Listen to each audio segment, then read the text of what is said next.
ইসরায়েলে 5টি লাল গাভী এসে পৌঁছেছে। আল-আকসা মসজিদ ভেঙে তৈরি করা হবে থার্ড টেম্পল দাজ্জাল আগমনের জন্য। এ নিয়ে সবার ধারণা আগে থেকে থাকলেও রাফা দখলের মধ্য দিয়ে ইসরায়েলরা তা বাস্তবায়নের দ্বারপ্রান্তে পৌঁছে গেছে। ইহুদি ধর্মে লাল গরু বা রেড হেইফারের তাৎপর্য বিশেষভাবে বিবেচিত।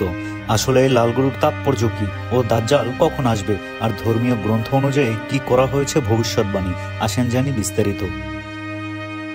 পৃথিবীর অন্যতম বৃহৎ 3 ধর্ম ইসলাম, খ্রিস্টান, ইহুদি, সবার কাছে পবিত্র জায়গা এই আল আকসা। মক্কা মদিনার পরে মুসলমানদের কাছে তৃতীয় পবিত্র স্থান এটি। ইহুদিরা মনে করে এটি তাদের টেম্পল মাউন্ট। তাদের বিশ্বাস ইহুদি ধর্মের প্রতিষ্ঠাতা হযরত ইব্রাহিম আলাইহিস সালামের পুত্র হযরত ইসমাইল আলাইহিস সালামকে উৎসর্গ করার জন্য এখানে নিয়ে এসেছিলেন। অন্যদিকে খ্রিস্টানরা মনে প্রাণে বিশ্বাস করেন এটাই সে জায়গা যে জায়গাতে যীশু খ্রিস্টকে ক্রুশবিদ্ধ করা হয়েছিল এবং এখানকার গুহাতে তার দেহ রাখা হয়েছিল। ইহুদিদের একটি পবিত্র গ্রন্থ তালমুদের ব্যাখ্যা অনুযায়ী কিয়ামতের আগে ইহুদিদের মুক্তিদাতা ও ত্রাণকর্তার আগমন ঘটবে। তারা তাকে বলবে মুসিহা অর্থাৎ দাজ্জাল, যার আগমনের জন্য ইহুদিরা 2000 বছর অপেক্ষা করছে। মুসিহার আবির্ভাবের মোট 3টি শর্ত রয়েছে। 1. গোটা বিশ্বের বিক্ষিপ্তভাবে ছড়িয়ে ছিটিয়ে থাকা ইহুদিদের ইসরায়েলে জড়ো হতে হবে। 2. একটি ইহুদি রাষ্ট্র প্রতিষ্ঠা করতে হবে। আর 3. সোলাইমানি মন্দির আগে যেখানে ছিল ঠিক সেখানেই সেই মন্দির তৈরি করতে হবে, যেটিকে তারা বলবে থার্ড টেম্পল। ইহুদিরা বিশ্বাস করে দ্বিতীয় বিশ্বযুদ্ধের পরপরই তারা প্রথম 2টি শর্ত পূরণ করে ফেলেছে, অর্থাৎ পৃথিবীর বিভিন্ন প্রান্তে ছড়িয়ে ছিটিয়ে থাকা ইহুদিরা ইসরায়েলে জড়ো হয়েছে, একটি সার্বভৌমত্ব রাষ্ট্র গঠন করেছে। এখন 3 নম্বর শর্ত পূরণ করতে হলে তাদেরকে আল-আকসা মসজিদ ভেঙে সেখানে সোলেমানি মন্দির অর্থাৎ থার্ড টেম্পল গড়তে হবে। আর এটা করার জন্য তাদের প্রয়োজন লাল গাভী। ধর্মগ্রন্থের মতে লাল গাভী জন্ম হবার পর 3 বছর বয়সে তারা সেটিকে জবাই করে রক্ত আগুনে পুড়িয়ে ছাই করে ইহুদি সম্প্রদায় পবিত্র হবে। তারা এটাকেই মনে প্রাণে লালন করে আসছে। তাদের বিশ্বাস অনুযায়ী এই লাল গাভীর মাধ্যমে পবিত্র হওয়ার পরে বায়তুল মুকাদ্দাসায় অবস্থিত কুব্বাতুস সাখরা, যার অপর নাম the dome of the rock, ভেঙে সেখানে একটি ইবাদত গৃহ নির্মাণ করবে, যা থার্ড টেম্পল বলে সকলের কাছে পরিচিত হবে। এর আগে আরো 2বার এই টেম্পল তৈরি করা হয়েছিল। প্রথমবার নির্মাণ করেছিলেন নবী সুলাইমান আলাইহিস সালাম এবং দ্বিতীয়বার তৈরি করেছিলেন ডেভিড রাজবংশের রাজপুত্র জিরুবাবেল, যদিও পরবর্তীতে সেগুলো ভেঙে ফেলা হয়। এখন ইহুদিদের পবিত্র হওয়া ছাড়া এই থার্ড টেম্পল তৈরি করা যাবে না, তাই তারা পৃথিবীর সর্বত্র এই লাল গাভী খুঁজে বেরিয়েছে এবং বহু খোঁজাখুঁজির পরে অবশেষে যুক্তরাষ্ট্রের নিউ জার্সিতে অবস্থিত একটি গরুর খামারে একটি লাল গাভীর সন্ধান পেয়েছে। কিন্তু গাভীর মালিক ইহুদিদের কাছে $1 মিলিয়ন বিনিময়েও ওই গাভী বিক্রি করতে রাজি না, যদিও পরে তারা মোট 5টি লাল গাভী একত্রিত করেছে। ইহুদিদের সংগঠন বনি ইসরায়েল তাদের অফিসিয়াল ওয়েবসাইটে লিখেছে 5টি লাল গাভী খুঁজে পাওয়া গেছে। তবে সবথেকে আতঙ্কের বিষয় হলো তারা 28 কিংবা 29 মার্চ এ গাভী বলি দিবে। আগুনে দিয়ে পুড়িয়ে ছাই বানিয়ে গায়ে মেখে দুনিয়ার নাপাক ইহুদিরা পাক হবে। তারপর তারা যে কোনোভাবে আল-আকসা ধ্বংস করে তাদের টেম্পল তৈরি করবে। গরুর সাথে ইহুদি জাতির সম্পর্ক নতুন কিছু নয়।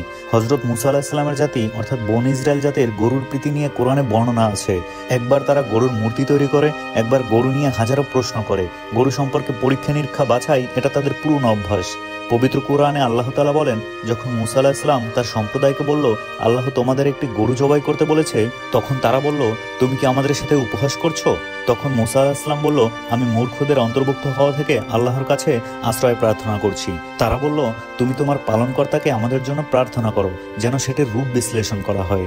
মুসা আলাইহিস সালাম তখন বললেন, সেটি হবে একটি গাভী, যা বৃদ্ধ নয় এবং কুমারীও নয়, বার্ধক্য ও যৌবনের মাঝামাঝি বয়সের।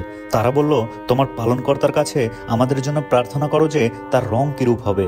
মুসা আলাইহিস সালাম বললেন, গাঢ় পীতবর্ণের গাভী, যা দর্শকদের চমৎকৃত করে। তখন তারা বলল, আপনি আপনার প্রভুর কাছে প্রার্থনা করুন, তিনি বলে দিক সেটি কিরূপ, কেননা গরু আমাদের কাছে সাদৃশ্যশীল মনে হয়। ইনশাআল্লাহ অবশ্যই আমরা এবার পথপ্রাপ্ত হব। মুসা আলাইহিস সালাম বললেন, এ গাভী ভূকর্ষণ ও জলসেচনের শ্রমে অভ্যস্ত নয়, হবে নিষ্কলঙ্ক ও নিখুঁত। তারা বলল, এবার ঠিক তথ্য এনেছ। অতঃপর তারা সেটাকে জবাই করলো, অথচ জবাই করবে বলে মনে হচ্ছিল না। বাইবেলে বর্ণিত গরুর সাথে কোরআনে বর্ণিত গরুর বেশ কিছু মিল আছে। যেমন গাভী হতে হবে মাঝারি বয়সের, কোনো চাষাবাদ বা অন্য কাজে ব্যবহৃত হয়নি এমন, এবং নিখুঁত ও কলঙ্কবিহীন। তাদের ধর্মগ্রন্থে আছে হাইকল বা টেম্পেলের জমি হাতে আসার পর আল্লাহ লাল গাভীকে আদেশ করবেন, সে হাম্বা ধ্বনিতে মুখরিত করবে, তারপর তারা হাইকল নির্মাণ শুরু করবে। আর এই ভবিষ্যৎ বাণী নাকি বনি ইসরায়েলের নবীগণ করে গেছেন। ইহুদি এক পণ্ডিতের ভাষায় তারা হাইকলের নির্ধারিত জায়গার সামনে পূর্বমুখী করে গাভী জ্বালাবে। এ কাজে বিভিন্ন বৃক্ষের কাঠ ব্যবহার করা হবে। ছাইকে পানি সরবরাহের মতো পাইপলাইনের সহায়তায় প্রতিটি ইহুদির ঘরে ঘরে পৌঁছে দিবে, আর এভাবেই সব ইহুদি হবে পবিত্র। তবে তৃতীয় টেম্পল স্থাপনের জন্য ইহুদিরা 1987 সালে দ্য টেম্পল ইনস্টিটিউট নামে একটি সংস্থা প্রতিষ্ঠা করে। রাজনৈতিকভাবে টেম্পল প্রতিষ্ঠা করার প্রধান বাধা রয়েছে দুইটি, এক আল আকসার ধ্বংস, দুই ডোম অফ রকের ধ্বংস। তবে তারা যদি এই ধ্বংসাত্মক কাজ করেই ফেলে তাহলে অনেকেরই ইসলামের প্রতি আবেগ ফিরে আসবে, আর তা যদি হয়ে থাকে তাহলে তা হবে দাজ্জালের আগমনের আলামত। আর দাজ্জালের আগমনের আগে দাজ্জাল তার ফেতনা ছড়িয়ে দেবেন সারা বিশ্বে, সকল মানুষকে করতে চাইবে তার অনুগত। আর দাজ্জালের ফেতনা যে অলরেডি পুরোপুরি প্রভাব ফেলেছে তার বড় প্রমাণ আপনার হাতের এক চোখের মোবাইল। বর্তমান সময়ে প্রতিটা পদক্ষেপে মানুষ দাজ্জালের ফেতনা দ্বারা প্রভাবিত। আপনি যে চ্যাট জিপিটিকে বন্ধু ভাবছেন, সকল সমস্যার জন্য চ্যাট জিপিটির কাছে সাহায্য চাচ্ছেন, কখনো কি চ্যাট জিপিটি এর লোগোকে ডাবল করে দেখেছেন? যে গুগল ক্রোম আপনি ব্যবহার করছেন সেটা কি দেখেছেন কি প্রকাশ করছে?